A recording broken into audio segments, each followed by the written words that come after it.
Hey everyone, it's Horror Free For All, and I hope you're having a great day so far today.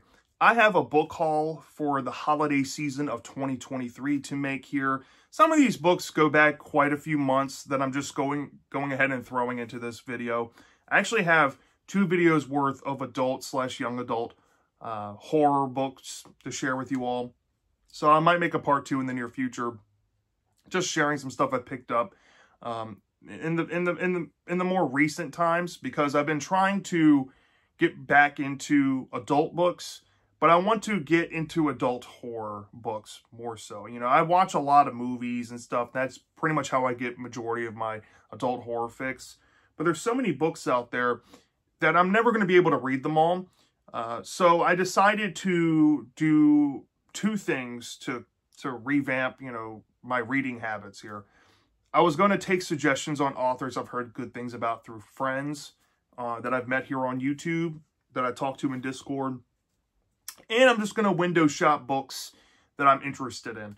And that's pretty much, for the most part, what I have here. There are some stuff that's R.L. Stine related that if I do review these will be done on Goosebumps Completionist, because I've decided that everything R.L. Stine, including adult and young adult, will be done on that channel. Here is going to be like your Christopher Pikes or your, you know, Neil Shusterman for young adults, you know, various other authors and stuff like that, as well as adult horror. So, yeah, we have a lot to cover here, a lot to go through. I picked up a bunch of books from like Second and Charles, used bookstores, Amazon, eBay, even though one book is irritating me because it hasn't arrived yet. And it's not going to be until after the 1st of the next year until I get it. I'll go ahead and discuss that book. It's Brian Keene's Castaways. Now, Brian Keene is an author I've never read before.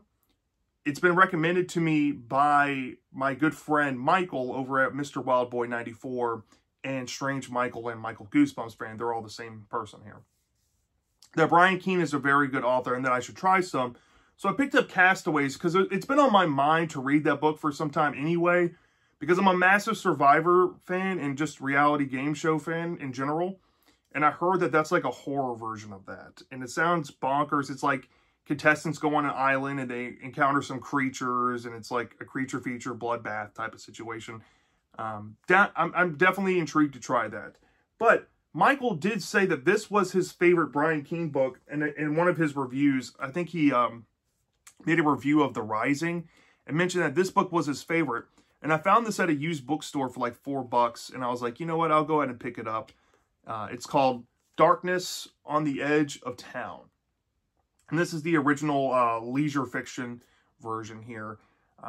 They put out a lot of books that I'm interested in. But this one sounds fun. It's like a town in Virginia. You know, I'm from Virginia just like Michael, so this sounded right up my alley. They have pretty much permanent, you know, this town has like permanent darkness, and there might be some supernatural things going on, maybe some post-apocalyptic stuff going on in there as well. So I'm very intrigued to try this one out. Thank you for the recommendation, Michael. I'll get to this soon enough. Now, another book I picked up. I picked this one up on a flyer.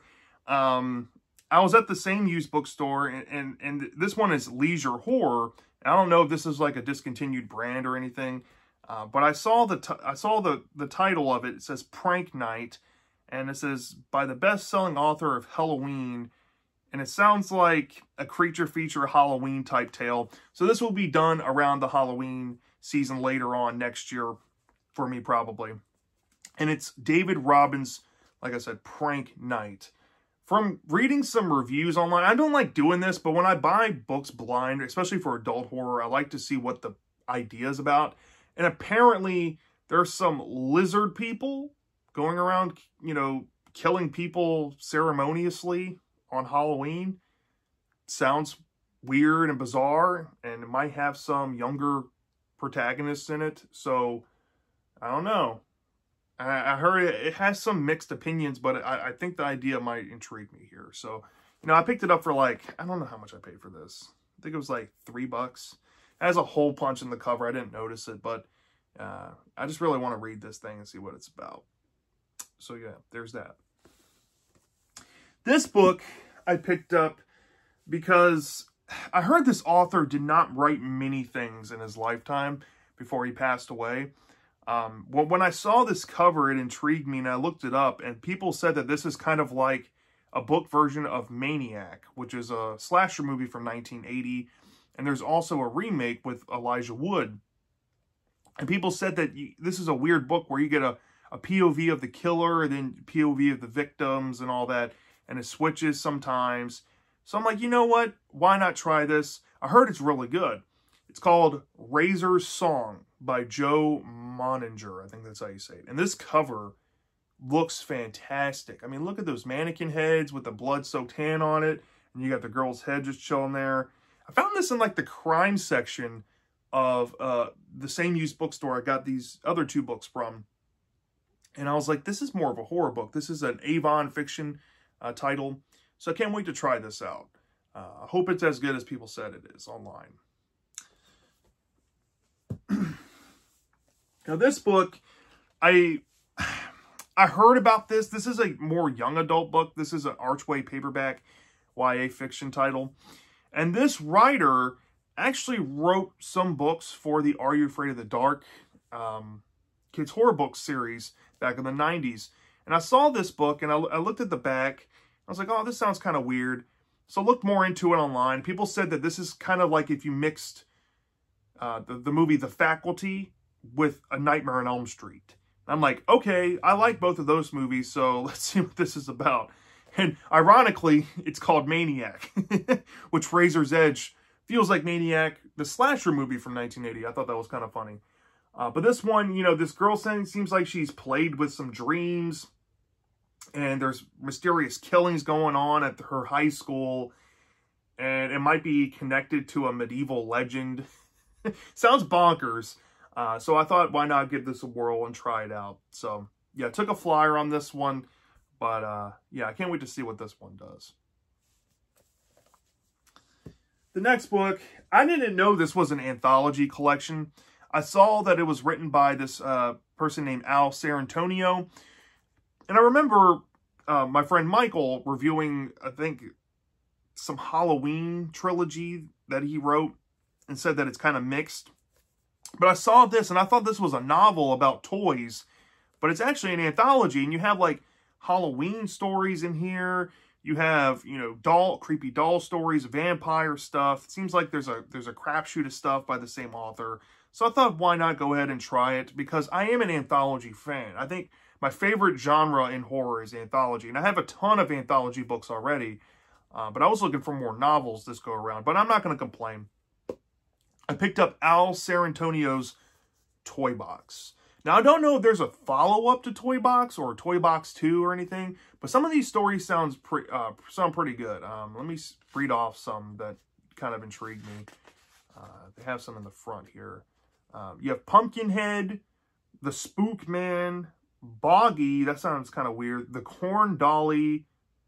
There's a story called Richard's Head, and after looking at it, it sounds very morbid and bizarre. Like something you don't see every day.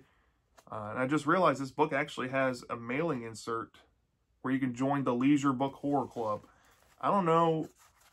Whoa. I didn't know this existed. That's kind of cool. But anyways, I went ahead and picked this up.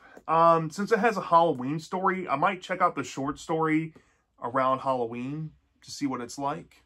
But yeah, I might dive into this anthology collection at some point.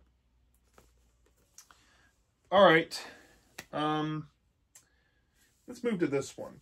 So, I know I keep bringing up my friend Michael here, but he's a massive Richard Lehman fan. And I'm going to be honest, ever since I've been watching his Mr. Wildboy 94 videos, I've been trying to find Richard Lehman. I can never find a single Lehman book. And he says that Lehman is one of his favorite authors. So I'm assuming that there are a lot of people out there looking for his stuff. And I found one here in a very nice condition book. I got it for like $4 at the same bookstore I got all these other ones at. So I went ahead and paid the price of admission. Now, my other friend, Monster Blood, however, says that he is not a fan of Richard Lehman whatsoever. He actually made a video on YouTube saying, I'm done with Richard Lehman. And I've heard that he is more of like a splatterpunk, extreme horror author. And there's a couple here, like Brian Keene's in the same vein. I've also heard this about another author I'm going to be showing in here, Brian Smith. But Monster Blood said that Richard Lehman tends to lean into more of the pervy, you know, meandering stuff. As in Brian Smith has some of that, but it's more action focused. So like I said, I'm going to try them all. I got some Brian Keene, Richard Lehman, Brian Smith in this video. But this is the only Lehman I got. So I guess this will be the first one I read. It's called Into the Fire. Now this one sounds like, you know, a woman, you know, being scorned by a former husband or something. And she's, I guess, going on a road trip out in the desert, and she might encounter some trouble. I don't know. Sounds weird, but I can't wait to try it. See if the hype of Richard Lehman is worth the admission here. So if it's bad, I blame you, Michael. There you go. All right, speaking of bad, we're going to get in some Bentley Little. I got 4 Bentley Little books I picked up. Also, again, Michael, massive fan of Bentley Little, it appears. He's been picking up a bunch of his books in his hauls, you know, over the past few years. And I found this at Barnes & Noble. This one was closer to my parents' house back in Virginia. They had like this one Bentley Little book. I knew nothing about it. I bought it because I heard about the author. And then I buy it. And Michael tells me that it's one of the worst books he's ever read.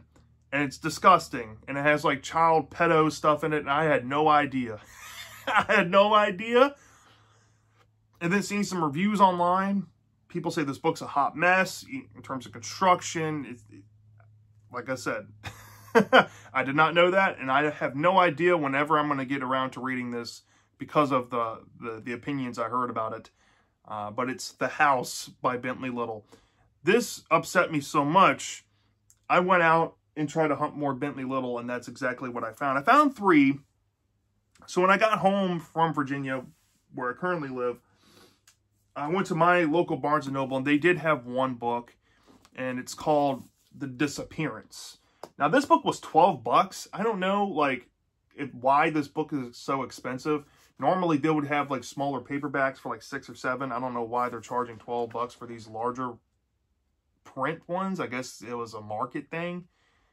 But nonetheless, this one, you know, it takes place at the Burning Man Festival, which is hyper-specific. And Burning Man is one of my favorite Malcolm in the Middle episodes, in case you have never seen Malcolm in the Middle before. So I'm familiar with the Burning Man Festival. I'm not too much, you know, educated into it. But it sounds like these girls go on a vacation, and then there's some, like, cult business getting involved. I've heard some mixed things about it. So just kind of want to go into it with my own mind and see if I like this. So, yeah, I figure instead of doing The House, I'd maybe start here, or maybe with these other 2 Bentley Little books I found, which I found in hardcover at the used bookstore where I found a bunch of books earlier. I found 2 Bentley Little hardcovers. I'll go ahead and share them. I found The Burning. Now, I haven't even looked in here to see what it's about. So it looks like a haunted train type of story. Might be kind of cool to try. Haven't looked into any reviews of this, but if you have read this before, let me know if you like this. Sounds kind of creepy. And you might get 4... Oh, so you get travelers on the train. Okay. Bringing fears to life. This sounds kind of fun. Sounds kind of morbid. Might try this one first. But I also picked up this one. The cover looked kind of striking to me. I still haven't looked into it. But it's called The Return. And this one, a town with a famous urban legend monster, creature feature type of thing. Okay. Sounds fun. Can't wait to try this. Can't wait to try this one. So these seem a little bit better. A little bit better than The House. So give Bentley Little a whirl.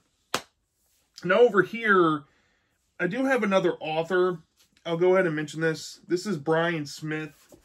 Some of these books, like 2 of these I picked up a while ago, so I'll go ahead and share these. The reason why I wanted to try Brian Smith is because I heard, you know, I found one of these books at a Goodwill a while ago, which is The Freak Show. Yes, and it has a Dollar General sticker on it. You can buy horror novels at Dollar General, even though I've been to many trying to find some in the past, and I've literally only ever found 2 or 3 that are actually worth picking up. But I found this at like a Goodwill, and he was telling me that he likes Brian Smith books, Monster Blood, by the way. So I went ahead and snagged this a while ago. So this is actually on the top of my reading list. I think this might be the first review I ever do, because I've been dying to read a carnival freak show type of story, and this one seems up my alley. It's called, like I said, The Freak Show. And then I had a book called Merciless, which I found at like a Second and Charles. I thought, you know, this sounds like a very weird story. It's by Grindhouse Press. You got newlyweds, Grant and Lindsay, apparently like serial killers, you know, that bond over doing that. Kind of like a Dexter, I guess. And they go around and abducting and killing people. Sounds kind of morbid, but why not? You know, this is an author I've been trying to try out. So I had those. But more importantly, I picked up these semi-recently.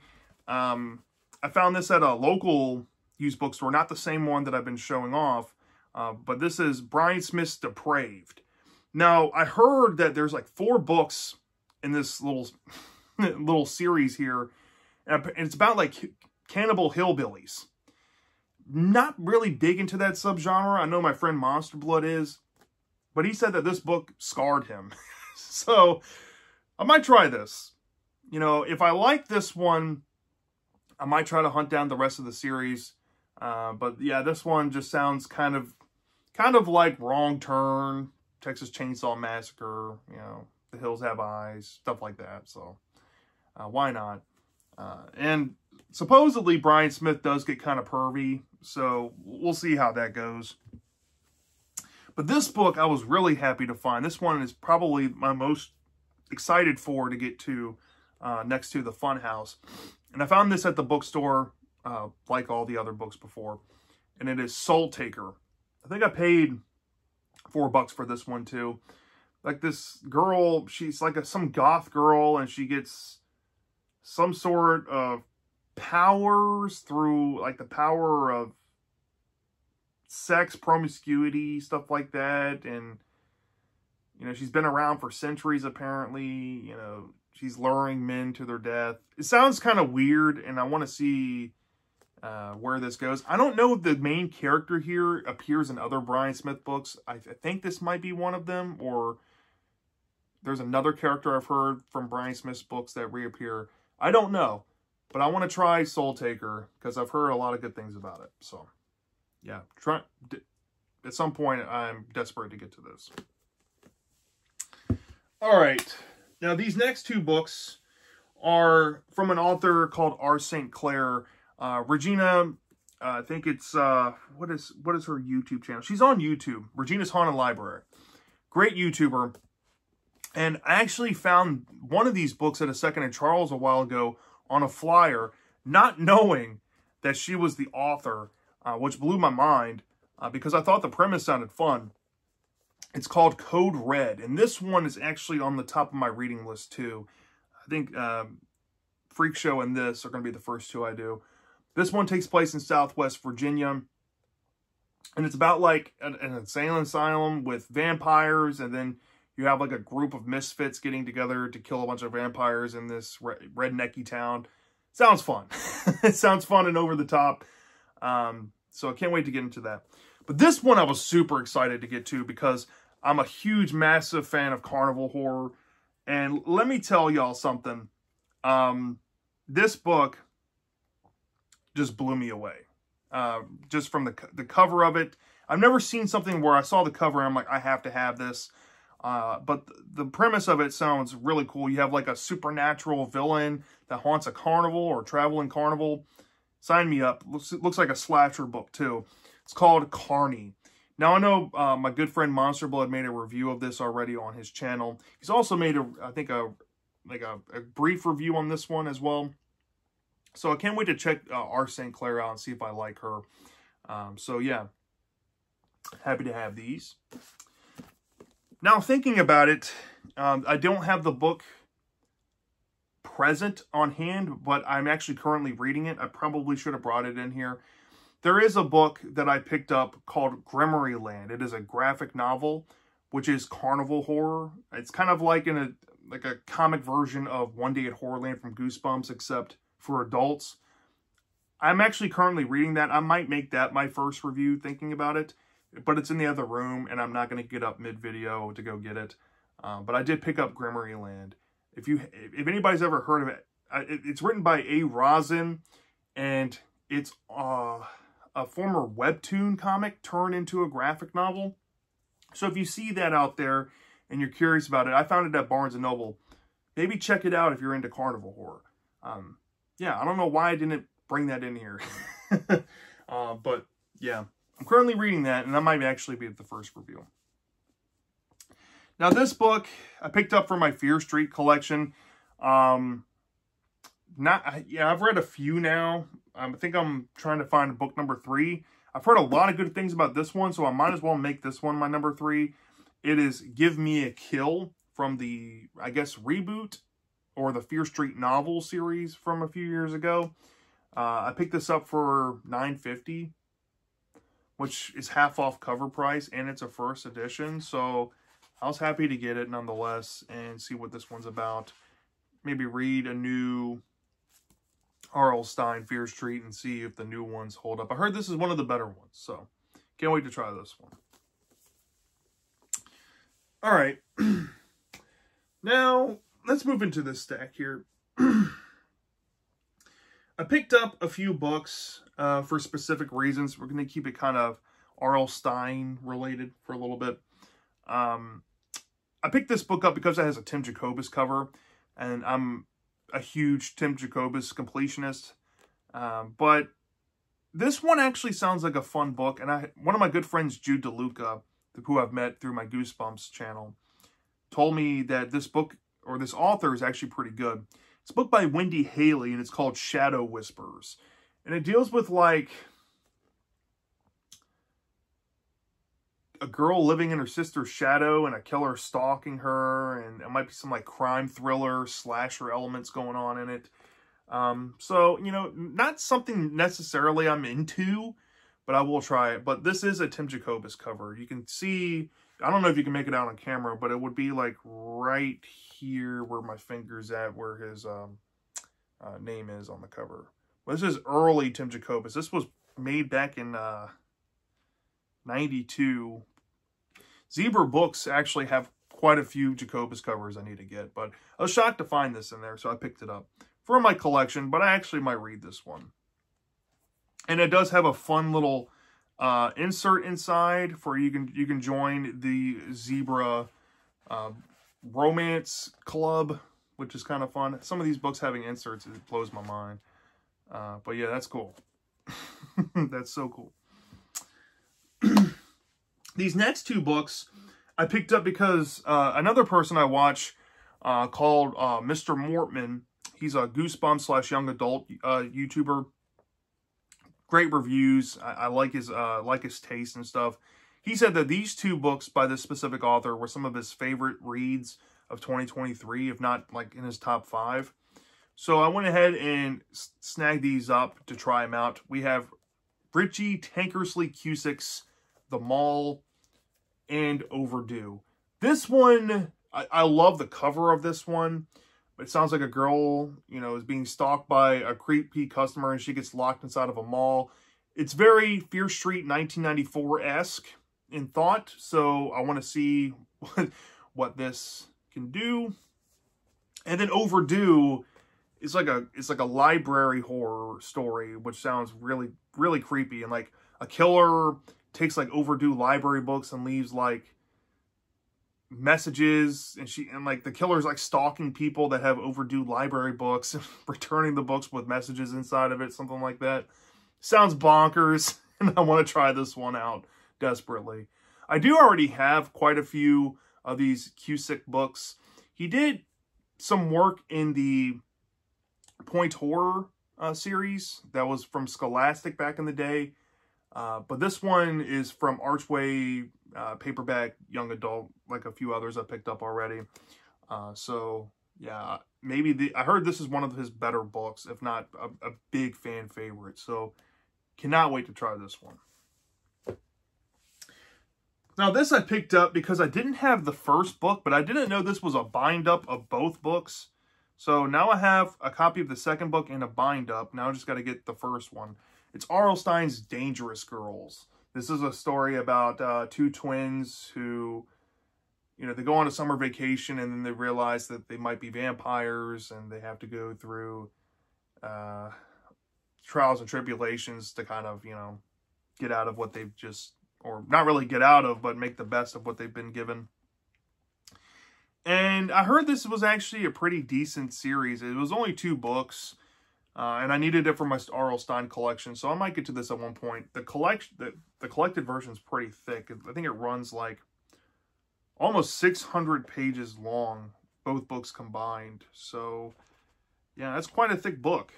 It might be R.L. Stine's thickest I've ever seen. So, yeah, we'll try this out, see what it's like. Now, here's some more Halloween time reads. I've already showed off that Prank Night book that I want to get to around Halloween season. This one actually won a Bram Stoker Award. And I knew a movie came out about this because it says it on the cover. And I saw this at Barnes & Noble and I read the back and I was like, scary Halloween tale. It looks like it's pretty easy to read. It's very short. It's only like 175 pages. Something like that, 170. So I picked it up. It's by Norman Partridge, and it's called Dark Harvest. I think Cameron Chaney on YouTube said that this is one of his favorite autumn time books. So I'm happy to get this and try it out. And maybe I'll try the movie and do a comparison, which I like more.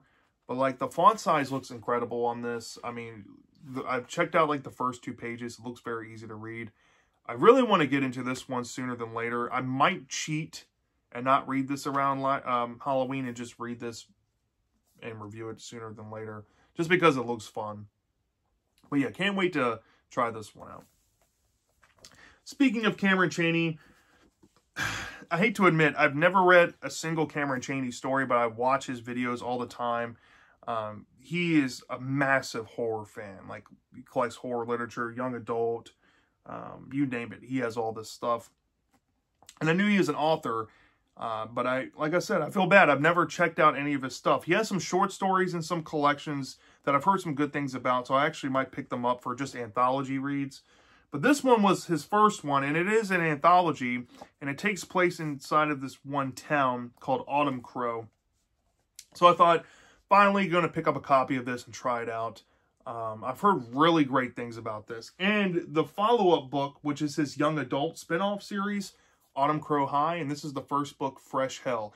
I have never seen so much support for, you know, a brand new author like Cameron. And if you look at the reviews, there's so many reviews online, and these get very, very high scores. So not only he seems like a nice guy, he seems like a genuinely good writer. So I cannot wait to try these out. I know a lot of you probably have already read these, but yeah, Fresh Hell, I love the cover of this, and I love that he's trying to bring back this style of book. It is insane. So I can't wait to try that one. But this one has a couple of stories I heard are really good. There's a story called I Have No Mouth and I Must Feed. Yeah, that one I've heard really good things about. And then Crypt TV sounds so much fun. So, yeah, can't wait to try this book.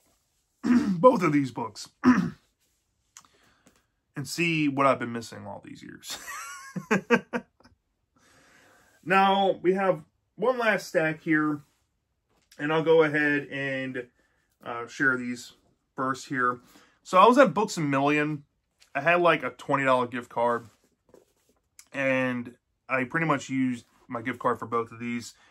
I saw my friend, Michael, keep bringing him up, reviewed this first book and said that he gave it like a 4 out of 5 stars. So I'm like, all right, let me try this out.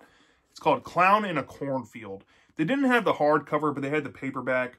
And I know recently they announced they're doing a 3rd installment, so I went ahead and wanted to get this. This is actually a a Bram Stoker Award winner. Won in 2020 for superior achievement in a young adult novel. Apparently this town, this book, Clown in a Cornfield, it takes place in like a Midwest town. And, you know, it's one of those rundown towns with like a factory. But it's like haunted by this slasher villain called, I think, Friendo or something. Or like the myth or the legend of Friendo. Or maybe there's like a killer posing as him. I don't know. But this is a slasher book. So I'm dying to try this out. I got a lot of slasher books or something similar to that in this haul. So I got the first one. And then over in the clearance section, this was on sale for like $7. It was like $6.97. I already took the front sticker off, but I got the hardcover of Clown in a Cornfield 2, Friendo Lives. Might be a mild spoiler from the title, but this one seems like a follow-up with the same characters. So it's like a true sequel. This is like a teen, young adult slasher book. I'm assuming, you know, given the reviews I've heard, this might have some political stuff in it, which I'm not big on reading or watching in media, but if I can look past that stuff, given like some other people have, apparently there's a really good story to be had with both of these. So really excited to get to both of these at some point. And the last two I have to share are two books that I pretty much took a flyer on, but they are slasher themed. And I found this at Barnes & Noble near my parents' house. I had a gift card and I immediately went there to see what they had. And they had a signed version of this. And my God, does the premise of this book sound absolutely batshit crazy. It is written by Stephen Koznowski. I'm sorry if I'm butchering that. And Stevie Kopis. It's actually signed by both of them. It's called /Viver. Now, the reason why I picked this up is because it's like a reality show-based horror book, but you have slashers, you know, going to bat with these contestants. And here's the description. Well, let me read this to you. It says, will the main character survive the night of the electrified, booby-trapped arena, or will one of the serial killers pitted against her come out on top? Returning slashers include evil animatronic Abraham Lincoln, 8-year-old daughter of the devil Abaddon, and all-time undefeated champion Denny the Killer Clown. So you have all these different slasher villains, I guess, from, you know, different walks of life that have been recruited for this reality show to fight this girl. Apparently she was a fan favorite or something from something. I hope this is not a tie-in book to something else. I'll look into that, see if I have to pick up anything else. But what's cool about this is that it came with like a cool little insert here. I don't know what that's supposed to be. I think it pulls out. Yeah, it's like a little card, which is cool. And then, like I said, it's signed right here by, I think, Koznowski signed it. Just him. So, I don't know. We'll give this a try. If it's bad, well, at least it sounds fun. We'll leave it at that. But this one was probably the biggest blind buy of them all. Like I said, some of these books, man, I went on Amazon to blind buy some, you know, books that I've heard about that are Goosebumps knockoffs that I'm not sharing in this video. And Carney was the other adult horror book I picked up from Amazon this year with my big gift card. I had like $100. But Amazon does a good job at suggestive selling books that they think I would like. And I saw this book. It's written by Dan Padavona, I think that's how you say it.